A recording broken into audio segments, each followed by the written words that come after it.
સુરતના ડિંડોલીમાં પગાર વધારાની માંગ સાથે લુમ્સ કારખાનાના કારીગરોનો વિરોધ. કારીગરોનો આવતા ઇન્ડસ્ટ્રીઝમાં લુમ્સના 500થી વધુ કારખાના બંધ જોવા મળ્યા.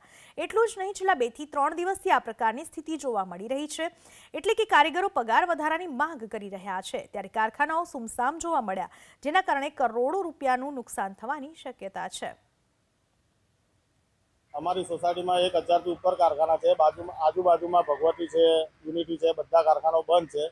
લાખો કરોડો રૂપિયાનું નુકસાન જઈ રહ્યું છે. અત્યારે હીરા જેવી પરિસ્થિતિ જોવા મળી જ રહી છે અત્યારે, કેમ કે કારીગરોનું હર વર્ષે ભાવ વધારાની માંગના લીધે બંધ કરે છે. તેના લીધે હીરા કરતાં પણ ખરાબ પરિસ્થિતિ થઈ રહી છે.